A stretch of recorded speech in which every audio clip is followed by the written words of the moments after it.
বন্ধুরা, আশা করি আপনারা সকলেই খুব ভালো আছেন। গত 3 দিন আমাদের চ্যানেলে কোনো রকম টেক নিউজ আসেনি। 3 দিন ভাবতে পারছেন? আমি জানি না আপনারা টেক নিউজ কতটা মিস করেছেন, তবে আমি কিন্তু আপনাদের খুব মিস করেছি। আর একটা লম্বা গ্যাপের পর যখন আজকের টেক নিউজ নিয়ে ফিরছি না, চরম ধামাকাদার কিছু খবর রয়েছে শুধুমাত্র আপনাদের জন্য। তাহলে চলুন আর দেরি না করে আজকের টেক নিউজ পর্ব শুরু করি। টেক নিউজের প্রথমেই বলবো অ্যাকশন 20-র কথা। জেডটি অ্যাকশন 20 ফোনটাকে মনে আছে? সর্বপ্রথম আন্ডার ডিসপ্লে সেলফি ক্যামেরা দিয়ে একটা ফোন এসেছিল। জানি ফোনটা ফ্লপ করেছিল, এমনকি হাতে নিয়ে দেখারও সৌভাগ্য হয়নি। ওই ফোনটার একটা সাকসেসফুল ফোন জেডটি অ্যাকশন 30 লঞ্চ করতে চলেছে। যদিও প্রথমে চায়নার বাজারে লঞ্চ করবে, আজকে এই ফোনটার একদম অফিসিয়াল টিজার সামনে চলে এসেছে এবং শোনা যাচ্ছে 14ই জুলাই এই ফোনটা চায়নার বাজারে লঞ্চ করবে। দেখা যাক কোন প্রাইস পয়েন্টে লঞ্চ হয়। আন্ডার ডিসপ্লে সেলফি ক্যামেরা এবার অন্তত কিন্তু আমরা আশা করতে পারি একটু হলেও বেটার পাবো। দেখা যাক, এই ফোনটা স্পেসিফিকেশন 2-1 দিনের মধ্যে সামনে চলে আসবে, তখন আপনাদের সাথে শেয়ার করব। আরও অসাধারণ খবর রয়েছে, সোজা মূল পর্বে চলে যাব। ভিডিও যদি ভালো লেগে থাকে একটা লাইক চেয়ে নেব, ওটাই কিন্তু আপনাদের ভালোবাসা। আর নতুন বন্ধু হলে সাবস্ক্রাইব করে বেল আইকনটা প্রেস করে রাখবেন। আসুন শুরু করি। এর পরের খবরেই বলবো, গুগলের যে প্লে স্টোর আছে সেই প্লে স্টোর থেকে 9টা বিপজ্জনক অ্যাপ্লিকেশনকে আজকে মুছে দেওয়া হয়েছে। এই 9টা অ্যাপ্লিকেশনের আমি লিস্ট আপনাদের সামনে তুলে ধরলাম। এই 9টা অ্যাপ্লিকেশনের মধ্যে যদি একটাও অ্যাপ্লিকেশন আপনার মোবাইলে থেকে থাকে, আগে এটাকে আনইনস্টল করুন। এই অ্যাপ্লিকেশন মূলত আপনার ফেসবুকের ডেটাটাকে চুরি করতো। ফেসবুকের যে ইউজার আইডি আর পাসওয়ার্ড আছে সেটাকে নিজেদের সার্ভারে নিয়ে আপনার ফেসবুকের ওপর নজরদারি চালাতো। অবশ্যই একটা ভয়ঙ্কর অ্যাপ্লিকেশন, একটা নয় 9টা ভয়ঙ্কর অ্যাপ্লিকেশন। আপনাদের মধ্যে কি এই অ্যাপ্লিকেশনগুলো কেউ ইউজ করছেন? যদি করে থাকেন অবশ্যই কমেন্ট বক্সে লিখে জানাবেন। এরপরে হোয়াটসঅ্যাপের একটা ছোট্ট কিন্তু কার্যকরী আপডেটের কথা আপনাদের সাথে শেয়ার করব। হোয়াটসঅ্যাপে আরও একটা নতুন আপডেট পুশ আউট করা হচ্ছে, যে আপডেটের মাধ্যমে আপনি যখন আপনার বন্ধুকে বা আপনার আত্মীয়কে কোনো ভিডিও পাঠাতে যাবেন, সেই ভিডিও সাইজটা কিন্তু এবার ছোট করে দিতে পারবেন। হ্যাঁ, তাতে আপনার যে নেটের ডেটা সেটা অনেকটা বেঁচে যাবে, এমনকি আপনার মোবাইলের স্পেস সেটাও বেঁচে যাবে। কারণ একটা ভিডিও হয়তো 90 MB, অত হাই রেজুলেশনের ভিডিওটা হয়তো তাকে পাঠানোর দরকার নেই।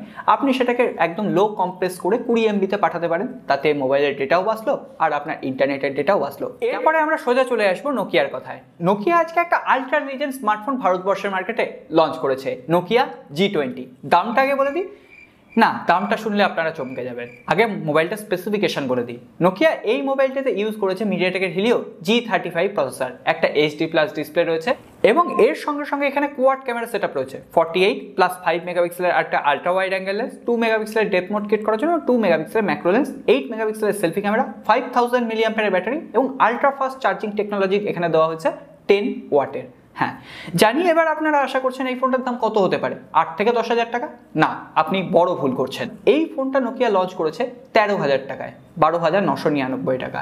তো সেক্ষেত্রে নোকিয়া এই ফোনটাকে নিয়ে এতটাই আত্মবিশ্বাসী, 7ই জুলাই থেকে এই ফোনটা প্রি রেজিস্ট্রেশন বা প্রি বুক তারা শুরু করতে চলেছে। কে কিনবে বলুন তো এই সমস্ত ফোন? এরপরে আমরা সোজা চলে আসবো ওয়ানপ্লাসের খবরে। আমি জানি ইদানিং ওয়ানপ্লাসকে নিয়ে একদম হুলুস তুলুস চলছে, তবে ওয়ানপ্লাসের পরবর্তী নট সিরিজের আন্ডারে যে ফোনটা আসবে ওয়ানপ্লাস নট 2, এই ফোনটাকে নিয়ে কিন্তু আমাদের আগ্রহ আছে। হ্যাঁ, এই ফোনটার একটা ডেডিকেটেড ভিডিও বানিয়েছিলাম, আই বাটনে লিংক দিলাম, আপনারা যদি মিস করে গিয়ে থাকেন অবশ্যই একটা দেখে নেবেন। এই ফোনটার আজকে কিন্তু লঞ্চ ডেট সামনে চলে এসেছে, যদিও এটা অফিসিয়াল লঞ্চ ডেট নয়। বলা হচ্ছে 24শে জুলাই এই ফোনটা ভারতবর্ষের মার্কেটে লঞ্চ করতে চলেছে। স্পেসিফিকেশন বলতে মিডিয়াটেকের ডায়মন্ডসিটি 1200 চিপসেট রয়েছে, ফুল HD+ অ্যামোলেড ডিসপ্লে রয়েছে 90 হার্জের এবং 64 মেগাপিক্সেলের ক্যামেরা রয়েছে। দেখা যাক এই ফোনটা যদি ঠিকঠাক প্রাইস পয়েন্টে ওয়ানপ্লাস লঞ্চ করতে পারে তখন ভেবে দেখা যায়। প্রত্যেকটা স্মার্টফোন কোম্পানি যখন ট্যাবলেট লঞ্চ করছে, স্যামসাং, Xiaomi বা ভিভোর মতো কোম্পানিও যখন ট্যাবলেটে পেটেন্ট ফাইল করছে, ওয়ানপ্লাস বাদ যায় কেন? ওয়ানপ্লাসও আজকে একটা তাদের ট্যাবলেটে ট্রেডমার্ক ফাইল করে দিয়েছে, অর্থাৎ আগামী দিনে আমরা ওয়ানপ্লাসের তরফ থেকে ট্যাবলেট দেখতে পাবো। ওয়ানপ্লাস এখন থেকেই তার পরবর্তী ফ্ল্যাগশিপ লেভেলের সিরিজকে নিয়ে কাজ করা কিন্তু শুরু করে দিয়েছে। ওয়ানপ্লাস 90 এর কথা বলছি। যদিও অনেকেই বলছেন ওয়ানপ্লাস 90 প্রো যে সিরিজটা হয় সেই প্রো সিরিজ কিন্তু এবছর আর লঞ্চ করবে না। ওয়ানপ্লাস 90কে নিয়ে এখন থেকেই জল্পনা চলছে, কারণ এর দুটো বৈশিষ্ট্য রয়েছে। এক, ওয়ানপ্লাস 90তে এবার অক্সিজেন ওএস থাকবে না, থাকবে কালার ওএস 11। এবং এটা নিয়ে যথারীতি সমালোচনার ঝড় উঠেছে। কিন্তু এই যে কালার ওএস 11-এর আপডেটটা দিয়ে যে ফোনটা আসবে সেটা কিন্তু শুধুমাত্র চায়নার বাজারের জন্য আসবে। যখন এটা গ্লোবাল লঞ্চ হবে, যখন এটা ইন্ডিয়ার বাজারে আসবে, তখন কিন্তু এখানে অক্সিজেন ওএসই থাকবে, অন্তত এবছর থাকছে। তবে পরবর্তীতে যদি আপডেটের মাধ্যমে ওয়ানপ্লাস চেঞ্জ করে দেয় তখন সেটা তো একদম ওয়ানপ্লাসের হাতে, এটা নিয়ে আমাদের কিছু বলার নেই। এছাড়াও এই খবরটা হয়তো আপনারা জেনে গেছেন, ওয়ানপ্লাসের যে ফ্ল্যাগশিপ লেভেলের ফোনগুলো আছে, ওয়ানপ্লাস 8, 8T বা OnePlus 8 pro, OnePlus 9, OnePlus 9 pro, OnePlus 9R, এই ফোনগুলো ফোনগুলোতে 3টে বড় ওএস এর আপডেট দেবে এবং 4 বছর পর্যন্ত সিকিউরিটি প্যাচ লেভেলের আপডেট দেওয়া হবে। কিন্তু OnePlus Nord সিরিজের আন্ডারে যে সমস্ত ফোনগুলো এসছে সেখানে 2টো অপারেটিং সিস্টেমের আপডেট এবং 3 বছর পর্যন্ত সিকিউরিটি প্যাচ লেভেলের আপডেট দেওয়া হবে। এই খবরটা কেমন লাগলো? তবে একটা দুঃখের খবর রয়েছে, OnePlus 7 বা 7T যারা ইউজার ছিলেন তাদের জন্য কিন্তু এখানে কোনো রকম আপডেটের কথা বলা নেই। তো অবশ্যই OnePlus 7 সিরিজের যারা ফোন কিনতে চাইছেন এখন তারা একটু ভেবেচিন্তে কিনবে। এরপর আমরা চলে আসবো অ্যাপেলের কথায়। হ্যাঁ, অ্যাপেলের কথা শুনলে একদম গা ছমছম করে ওঠে, লোম খাড়া হয়ে যায়। অ্যাপেলের যে আইফোন 13 সিরিজ আসবে তার বিষয়ে দুটো খবর সামনে এসছে। অ্যাপেলের আইফোন 13 সিরিজে যে ওয়্যারলেস চার্জিং টেকনোলজি ইউজ করা হবে সেই ওয়্যারলেসের কয়েলটা আরও বড় করা হবে, অর্থাৎ তার মানে আরও আমরা ফাস্টার ওয়্যারলেস চার্জিং টেকনোলজি কিন্তু আইফোন 13-এ দেখতে পাবো। এছাড়াও আইফোন 13 প্রো এবং প্রো ম্যাক্স যে দুটো ফোন হবে সেখানে নাকি এবার রিভার্স ওয়্যারলেস চার্জিংয়ের সাপোর্ট থাকবে। রিভার্স ওয়্যারলেস চার্জিং বলতে আপনি ওই ফোনটা থেকে আদার্স কোনো আইফোন বা স্যামসাংয়ের যে সমস্ত ফোনগুলোর ওয়্যারলেস চার্জিং সাপোর্ট আছে সেই ফোনগুলোকে চার্জ করতে পারবেন শুধুমাত্র ওই ফোনটার ওপর ওই ফোনটা বসিয়ে। আচ্ছা, আপনাদের মধ্যে কেউ কি অ্যাপেল ওয়াচ ইউজ করেন? অ্যাপেল ওয়াচের কথা মাথায় এলেই আমাদের সব থেকে মনে যেটা স্ট্রাইক করে সেটা হচ্ছে অ্যাপেল ওয়াচের দাম। আমরা সবসময় ভাবি 20 থেকে 30,000 বা 40,000 টাকা দিয়ে আমরা একটা অ্যাপেল ওয়াচ কিনবো, সেটা কি আদৌ আমাদের কোনো কাজে আসবে? সেটার জায়গায় তো আমরা বাজেট ক্যাটাগরির একটা 5 থেকে 6,000 বা 8,000 টাকার স্মার্ট ওয়াচ কিনে আমাদের কাজ চালিয়ে নিতে পারি। কিন্তু এই অ্যাপেল ওয়াচ কিন্তু আপনার জীবন বাঁচাতে পারে। আজকে অ্যাপেল সেটা আরও একবার প্রমাণ করলো। আমেরিকার একজন বয়স্ক ভদ্রলোক, 78 বছর বয়স, মাইক ইয়াগার, তিনি কিন্তু হঠাৎ করে অজ্ঞান হয়ে গেছিলেন এবং তার হৃদরোগে কোনো একটা প্রবলেম হয়েছিল এবং তার হাতে তখন ওই অ্যাপেলের ওয়াচটা পড়া ছিল, যদিও এখনও মডেল নাম্বার জানা যায়নি। এবং এই অ্যাপেল ওয়াচে ফল ডিটেকশন বলে একটা ফিচার্স থাকে, সেই ফল ডিটেকশন ফিচার্সের মাধ্যমে সঙ্গে সঙ্গে অ্যাপেল সেটাকে রেকগনাইজ করে এবং ওই ঘড়ি থেকে যে এমার্জেন্সি নাম্বার আছে সেই এমার্জেন্সি নাম্বারে কল যায় এবং ভদ্রলোক রক্ষা পেয়ে যান, সঙ্গে সঙ্গে মেডিকেল টিম আসে। যাই হোক, অ্যাপেলের ওয়াচ তার কেনা, এত টাকা দিয়ে খরচ করা অবশ্যই সাকসেসফুল হয়েছে। এরপরে আমরা চলে আসবো রিয়েলমির খবরে। তবে রিয়েলমির খবরে যাওয়ার আগে রিয়েলমির সাব ব্র্যান্ড ডিজোকে নিয়ে একটা খবর দিয়ে দিই। ডিজো আজকে ভারতবর্ষের বাজারে তাদের প্রথম প্রোডাক্ট লঞ্চ করলো। একসঙ্গে তারা দুটো প্রোডাক্ট লঞ্চ করেছে এবং দুটোই ফিচার ফোন। যদিও এই দুটো একেবারেই অকাজের ফিচার ফোন, কারণ এই দুটোতে কোনো রকম 4G সাপোর্ট নেই, রয়েছে 2G সাপোর্ট। এবং আজকের দিনে আমরা প্রায় প্রত্যেকেই কিন্তু 4G সিম ইউজ করি। 4G সিম এই দুটো ফোনে সাপোর্টই করবে না।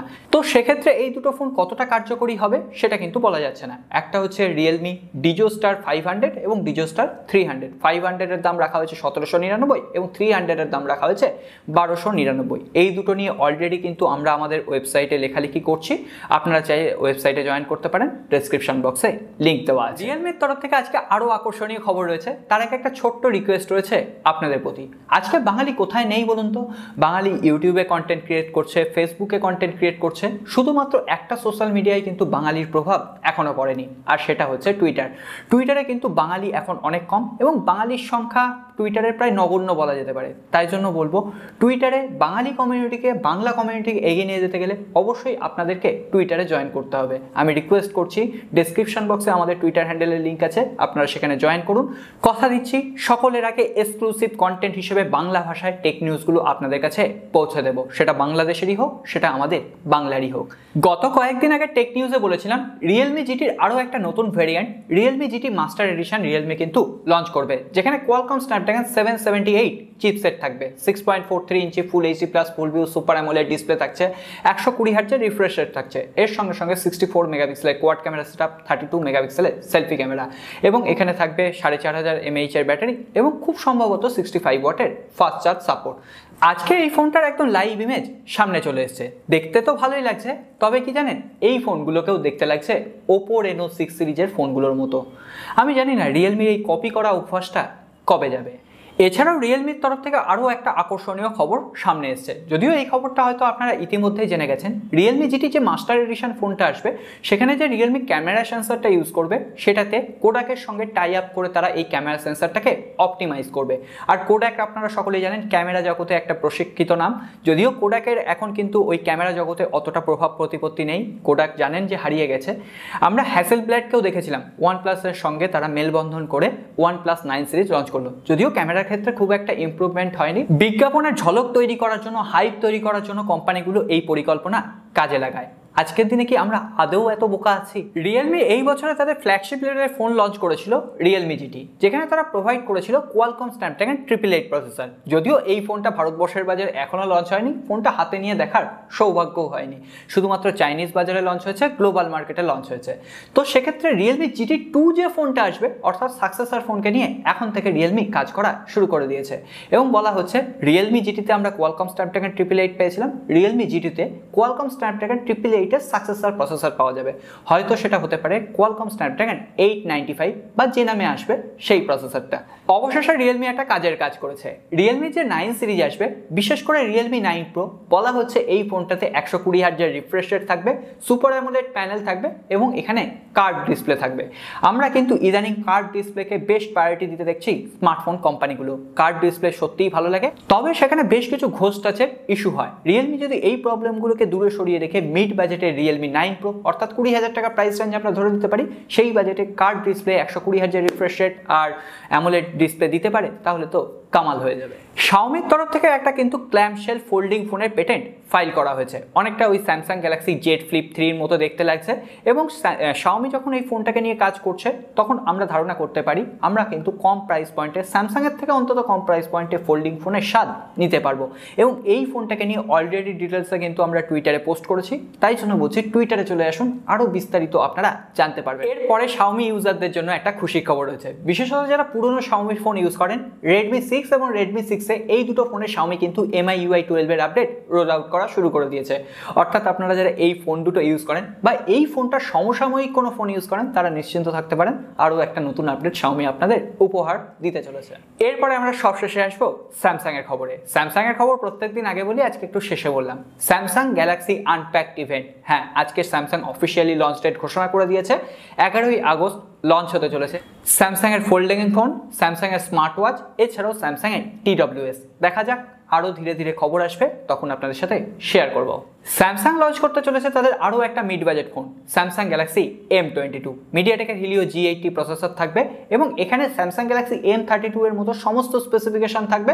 তবে এখানে 25 ওয়াটের ফাস্ট চার্জার সাপোর্ট করলেও বক্সে থাকবে 15 ওয়াটের ফাস্ট চার্জার সাপোর্ট। এছাড়াও ক্যামেরায় থাকবে 48 মেগাপিক্সেলের ক্যামেরা। অবশ্য এবার স্যামসাংয়ের জন্য এটাই ঠিক আছে, কারণ মিডিয়াটেকের হিলিও G80 প্রসেসর দিয়ে স্যামসাং গ্যালাক্সি M32 64 মেগাপিক্সেলের ক্যামেরা দেওয়া হয়েছে।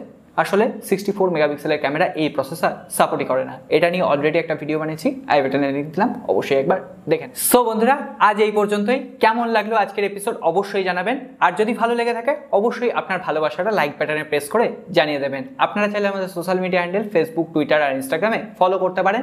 সমস্ত টেক আপডেট সবার আগে এক্সক্লুসিভলি আপনাদের কাছে পৌঁছে দেওয়ার দায়িত্ব আমাদের। আজকে আর কোনো বন্ধুর কমেন্ট পর্বে যাচ্ছে না, কারণ টেক নিউজ অলরেডি অনেকটা বড় হয়ে গেছে। আগামীকাল 2জন বা 3জন বন্ধুর কমেন্ট একসাথে শেয়ার করব।